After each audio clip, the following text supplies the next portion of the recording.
اللہ من الشیطان الرجیم بسم اللہ الرحمن الرحیم الحمدللہ رب العالمین والصلاة والسلام علی سید الانبیاء والمرسلین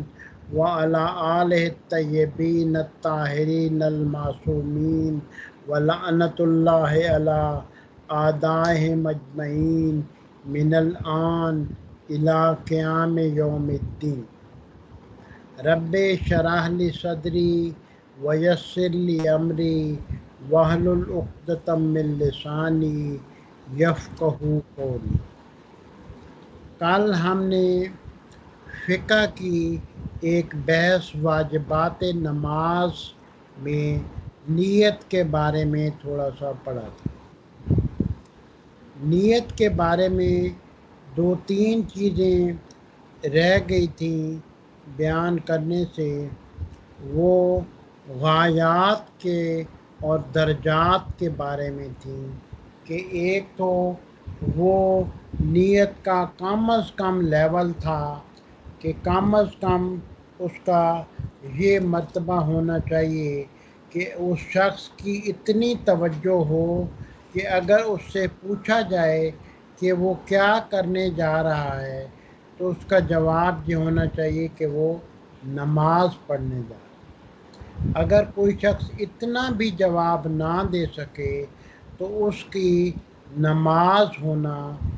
مشکل ہے، اس کو فقہی طور پہ نماز نہیں کہا جائے گا۔ لیکن اگر کوئی شخص اتنا جواب دے سکے کہ وہ نماز پڑھنے جا رہا ہے تو اس کو اس کی نیت نماز کے قربتاً اللہ کہ اللہ کے لیے نماز پڑھنے جا رہا ہے تو اس کو نماز مان لیا جائے گا۔ اب اس کے درجات ہیں کہ اس کے درجات کے حساب سے اس کی ثواب کی بلندی ہے۔ مثال کے طور پہ اس کا ایک درجہ یہ ہے کہ اللہ تعالیٰ کے امر کی، اللہ تعالیٰ کے حکم کی اطاعت کرتے ہوئے اس کی عبادت کی جائے، یہ نیت رکھی جائے کہ اللہ تعالیٰ عبادت کا مستحق ہے،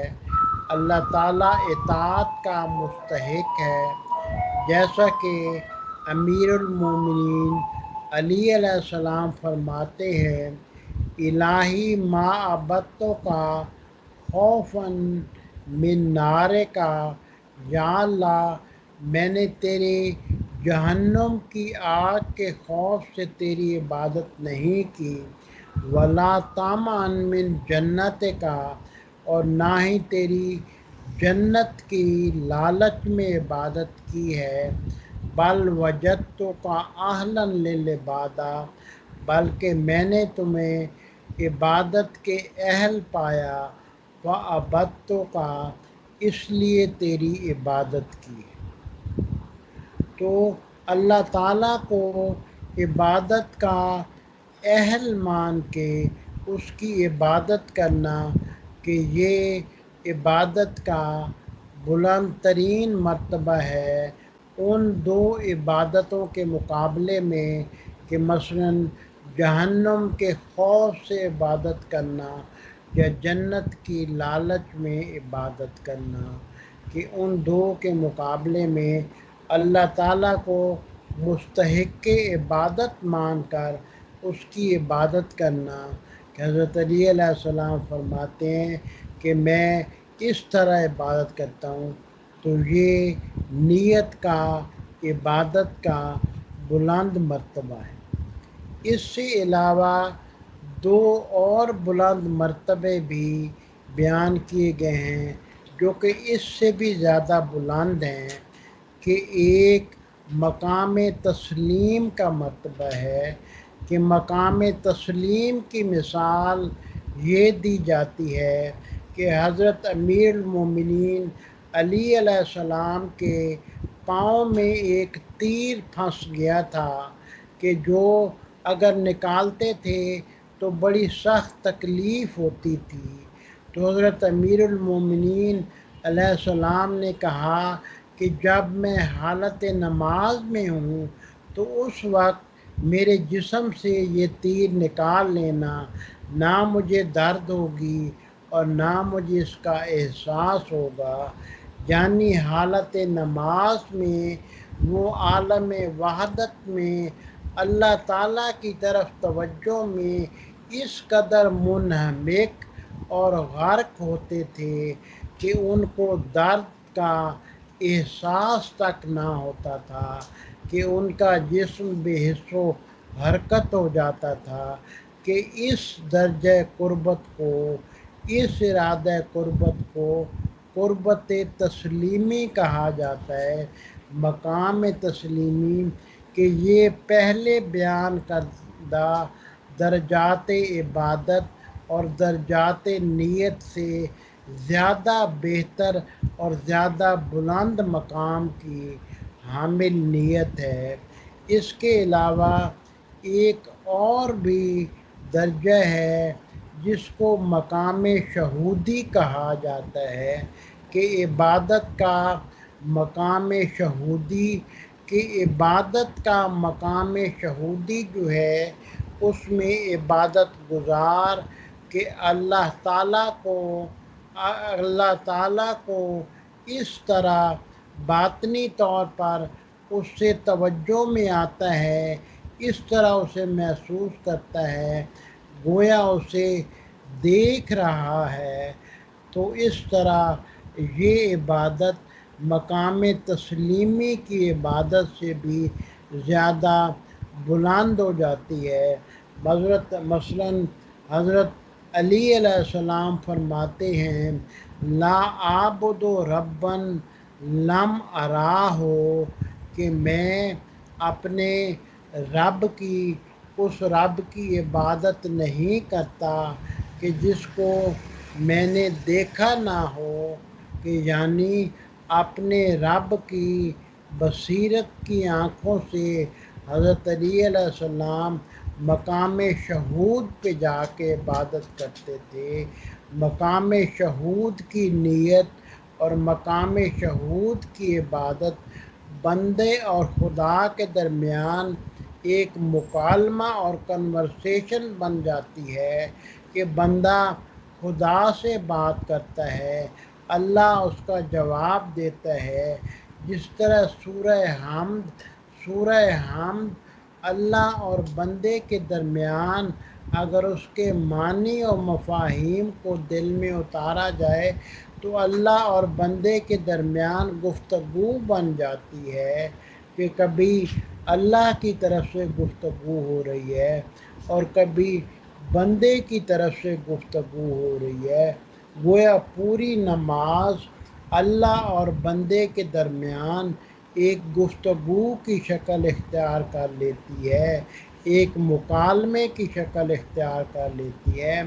مثلاً امام جعفر صادق علیہ السلام حالت رکوع میں کئی مرتبہ 60 دفعہ سبحان ربی العظیم و بحمدہ کہتے تھے۔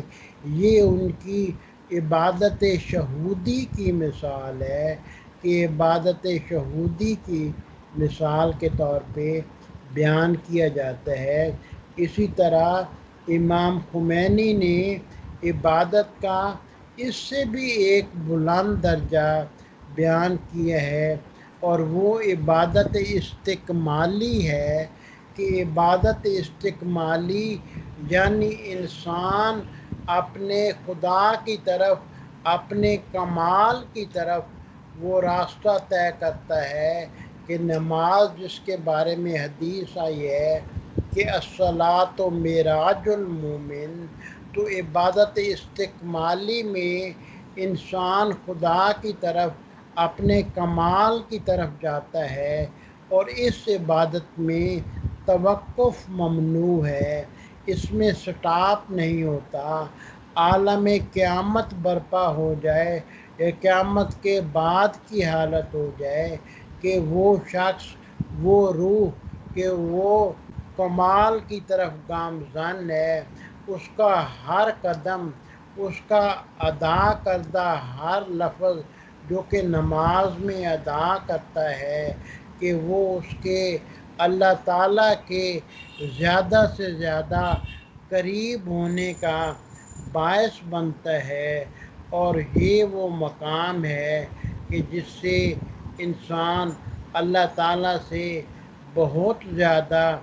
قربت پا سکتا ہے، کہ اس مقام میں کہ اللہ تعالیٰ کے بہت زیادہ نزدیک ہو جاتا ہے۔ کہ اس کے علاوہ کہ نیت کی جو دوسری قسم ہے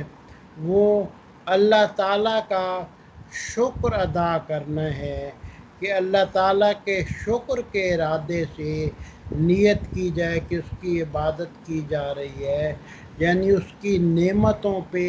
اس کا شکر ادا کیا جائے، کہ اس کی نعمتوں کا احصاء، اس کی نعمتوں کا گننا ممکن نہیں ہے۔ مثلاً سعدی علیہ رحمہ فرماتے ہیں انسان کا جو سانس آتا ہے اس میں دو نعمتیں ہوتی ہیں، ایک جب سانس آتا ہے وہ نعمت، اور ایک جب سانس واپس جاتا ہے تو دوسری نعمت۔ آیت اللہ بروجردی فرماتے ہیں کہ نہیں، سانس کے آنے میں سعدی نے صرف آدھی بات بیان کی ہے کہ قلب سے مربوط نعمتوں کو بیان کیا ہے، جبکہ دو نعمتیں قلب سے مربوط ہیں اور دو نعمتیں انسان کے ذہن سے مربوط ہیں۔ لیکن اگر زیادہ عمیق اور گہری فکر کی جائے تو انسان کے جو لنگس کے الویولائی ہیں وہ ملینز آف تعداد میں ہیں، اور انسان کے سانس سے اس کے بدن کے جو سیلز ہیں وہ ٹریلینز کی تعداد میں ہیں، اور ان کے اندر جو مالیکیولز ہیں ان کی تعداد بے انتہا ہے کہ احصاء اور گنتی میں آنے ممکن نہیں ہے۔ یعنی انسانی سانس میں بے انتہا اور ان گنت نعمتیں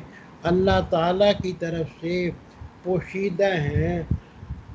بعض حضرات نے کہ ایک اور مقام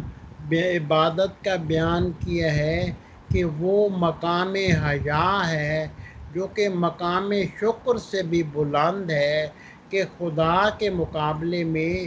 انسان حیا کرتے ہوئے کہ اپنی عبادات بدلا رہا ہے، اور یہ مقام حیا مقام شکر سے بھی بلند تر عبادت ہے۔ اس کے علاوہ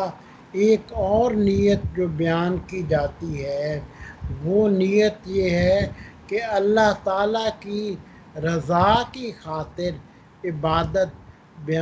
عبادت کی جائے، اور اس کے عذاب سے فرار کے لیے عبادت کی جائے۔ اللہ تعالیٰ کی رضا کی خاطر مقام تسلیم و رضا کی جو عبادت ہوتی ہے وہ مقام شکر و حیا کی عبادت سے بھی زیادہ بلند ہے، اور یہ فوق العادہ عبادت ہے کہ عام لوگوں کی عبادت نہیں ہے، بلکہ جو اللہ کے بہت قریب لوگ ہوتے ہیں، یہ جو اہل بیت سے متوسل ہو کے اس راستے پہ چلنا چاہتے ہیں وہ یہ عبادت کرتے ہیں۔ مثلاً امام حسین علیہ السلام کی عبادت تسلیم کے مقام رضا و تسلیم کی عبادت تھی۔ امام حسین علیہ السلام اپنے آخری ذکر میں فرماتے ہیں الہی رضن بے رضا کا صبرن، یا اللہ میں تیری رضا پہ راضی ہوں، صبرن علی بلا کا، تیری طرف سے جو امتحان ہے اس پہ صبر کر رہا ہوں، لا معبود سوا کا، تیرے علاوہ کوئی معبود نہیں، راضی اللہ رضان اہل البیت، اہل بیت تیری رضا پہ راضی ہو کے اپنی قربانیاں پیش کر رہے ہیں کہ امام حسین اور اہل بیت کی یہ عبادت مقام تسلیم و رضا کی عبادت تھی، جو کہ مقام شکر اور مقام حیا کی عبادت سے بھی زیادہ بلند عبادت تھی، یا مقام تسلیم و رضا کی عبادت کی ایک اور مثال اور مقام تسلیمی اور مقام شہودی سے بھی بلند تر عبادت حضرت علی اکبر اور حضرت امام حسین کے مکالمے میں ملتی ہے کہ جب حضرت امام حسین علیہ السلام کربلا کی جانب سفر کر رہے تھے تو راستے میں ان کی آنکھ لگ گئی کہ انہوں نے ایک خواب دیکھا کہ اس کے بعد جب آنکھ کھلی تو حضرت امام حسین علیہ السلام نے کلمہ استرجاع ان للہ و انا الیہ راجعون کی تلاوت فرمائی۔ حضرت علی اکبر علیہ السلام جو کہ پاس ہی موجود تھے، انہوں نے جب یہ کلمہ سنا تو انہوں نے اپنے والد گرامی سے سوال کیا کہ یا بابا جان، کہ اے والد محترم، آپ نے انا للہ و انا الیہ راجعون کی تلاوت کیوں فرمائی؟ تو حضرت امام حسین نے اپنا خواب بیان کیا اور کہا کہ ایک ہاتف غیبی نے ندا دی ہے کہ یہ قافلہ موت کی طرف بڑھ رہا ہے اور موت ان کی طرف بڑھ رہی ہے۔ حضرت علی اکبر نے بے ساختہ سوال کیا، اولسنا علی الحق، کیا ہم لوگ حق پہ نہیں ہیں؟ امام حسین علیہ السلام نے فرمایا بے شک ہم حق پہ ہیں۔ پھر حضرت علی اکبر نے بے ساختہ جواب دیا، وَإِذَا لَا أُبَالِي بِالْمَوْتِ، پھر اس بات کی کیا پرواہ کہ موت ہم پہ آ پڑے یا ہم موت پہ جا پڑیں، کہ یہ عبادت مقام تسلیم و رضا کی عبادت ہے اور عبادت خدا میں سے بلند ترین درجے کی نیت اور بلند ترین درجے کی عبادت ہے۔ اس کے علاوہ عبادت کا ایک اور نیت کہ اللہ تعالیٰ کا قرب حاصل کرنے کی عبادت ہے، کہ اللہ تعالیٰ کا قرب حاصل کرنے کی نیت سے اس کی عبادت کی جائے یا نماز کی نیت کیے جائے۔ تو ویسے تو اللہ تعالیٰ اپنے قرب کے بارے میں بیان فرماتا ہے کہ انا اقرب الیہ من حبل الورید، کہ میں ان کی رگ جان سے بھی زیادہ قریب ہوں، لیکن یہاں قرب سے مراد انسان کا اطاعت خدا میں قرب حاصل کرنا ہے، ما یا من یحول بین المرء و قلبہ، وہ ذات جو انسان اور اس کے دل کے درمیان میں ہے۔ علماء فرماتے ہیں کہ یہ اللہ تعالیٰ کا قرب، اطاعت میں قرب، کہ یہ قرآن کی تلاوت، کشف و شہود اور برہان سے حاصل کیا جا سکتا ہے۔ تو اس قسم کی عبادت کو بھی عبادت کا ایک درجہ بیان کیا گیا ہے۔ اور پانچویں قسم کی عبادت جو کہ بیان کی گئی ہے وہ یہ ہے کہ انسان ثواب کی نیت سے اور عذاب کو دفع کرنے کے لیے اللہ تعالیٰ کی عبادت کرے اور اللہ تعالیٰ کے ثواب کی امید میں اور اس سے جنت سے نجات میں، اس کی جہنم سے نجات میں کی امید میں عبادت کرے، کہ اگرچہ وہ کسی معاوضہ کی وجہ سے نہ ہو تو ایسی عبادت اگرچہ اس کا درجہ بہت کم تر ہے لیکن پھر بھی اس کو بطور عبادت شریعت میں قبول کیا جاتا ہے، سوائے اس کے کہ وہ علا وجہ معاوضہ نہ ہو، یعنی کسی معاوضے کے عوض نہ ہو، کہ اگر مثلاً کوئی شخص کہ یہ چاہے کہ وہ اللہ تعالیٰ کا ثواب تو حاصل کرنا چاہتا ہے اور جہنم سے نجات بھی حاصل کرنا چاہتا ہے، لیکن یہ اپنے اعمال کے معاوضے کے طور پہ حاصل کرنا چاہتا ہے اور اس سے قربت خدا اس کا ارادہ نہیں ہے، تو ایسی عبادت قابل قبول نہیں ہے شریعت کے ہاں، کہ اس کی صحت میں شک ہے۔ جس طرح کہ دوسری عبادات کی مثال بھی اسی سلسلے میں دی جاتی ہے، مثلاً بارش کے لیے جو نماز ادا کی جاتی ہے، یا نماز حاجت جو ادا کی جاتی ہے، یا نماز اجارہ ہے کہ اجارہ حاصل کرنے کے لیے، کہ اگر کوئی شخص مثلاً اپنے والدین کی نمازیں کہ کسی سے وہ پیسے دے کے پڑھوانا چاہتا ہے، تو یہ ساری کی ساری عبادتیں کہ اگرچہ ان میں مثلاً نماز اجارہ میں اگرچہ پیسوں کے عوض معاملہ طے ہوتا ہے، لیکن معاملہ یہ طے ہوتا ہے کہ جو نماز پڑھی جائے گی وہ قربتاً اللہ ہوگی اور اس کے پیسے جو ہے نا وہ لیے جائیں گے۔ اس لیے یہ معاملہ صحیح ہے کہ اگرچہ پیسے تو لیے جا رہے ہیں لیکن عبادت پھر بھی قربتاً اللہ ہے، اللہ کی قربت کے لیے ہے۔ اسی طرح نماز استسقاء بھی جو ہے کہ بارش کے لیے جو نماز ادا کی جاتی ہے وہ بھی اگر قربتاً اللہ ہے تو اس کے لیے وہ اس کو بھی عبادت تسلیم کیا جاتا ہے، لیکن اگر صرف معاوضہ کے طور پہ اس کی نماز ادا کی جائے اور قربتاً اللہ کی نیت نہ کی جائے تو پھر اس کے صحت میں شک ہے۔ اور اسی طرح صلاۃ الحاجت ہے کہ اگر کوئی اللہ سے اللہ کے لیے 2 رکعت نماز حاجت پڑھتا ہے، کہ مثلاً وہ 2 رکعت نماز حاجت پڑھ رہا ہے اللہ کے لیے، لیکن وہ قربتاً اللہ کا قصد نہیں کرتا، تو پھر اس کی نماز قبول نہیں ہے۔ لیکن اگر وہی شخص نماز حاجت تو پڑھ رہا ہے لیکن قربتاً اللہ کے لیے پڑھ رہا ہے، یعنی اپنی حاجت کے لیے بھی نماز پڑھ رہا ہے لیکن عبادت قربتاً اللہ ہے، تو اس کی نماز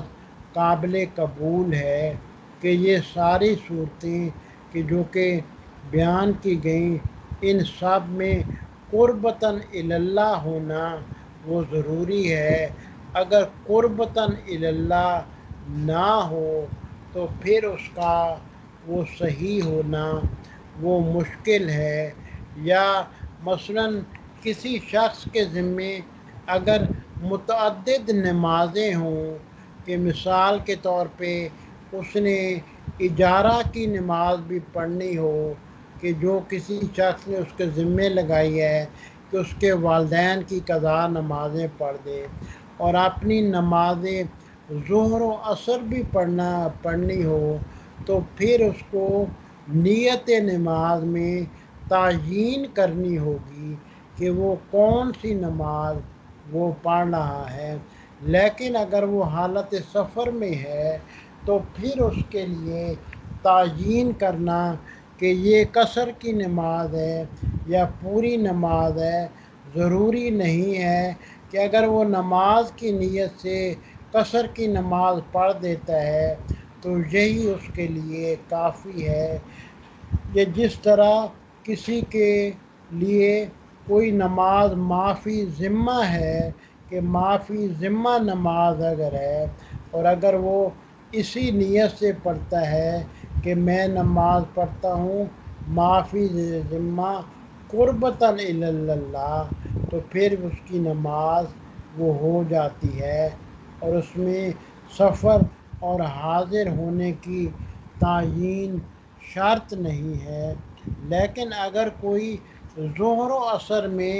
تقیید کرے تو پھر اس کو اسی تقیید کے حساب سے، کہ مثال کے طور پہ کہ اس کی 2 رکعت نماز صبح کی قضا بھی رہتی ہے اور وہ حالت سفر میں ہے، اور نماز ظہر و عصر بھی 2 رکعت ہے، تو پھر ایسی صورت میں اگر وہ 2 رکعت نماز بجا لا رہا ہے تو اس کے لیے تعیین کرنا ضروری ہے کہ وہ کون سی نماز پڑھ رہا ہے، اور پھر جو ہے وہ اس طرح علی سبیل تقیید کہ اس کی نماز جو ہے وہ برپا اور صحیح ہو سکتی ہے۔ تو یہ مختلف مسائل تھے جو کہ نیت نماز سے متعلق تھے۔ انشاءاللہ آئندہ اس بارے میں گفتگو ہوگی۔ والحمد للہ رب العالمین۔ اللہم صلی علی محمد و آل محمد۔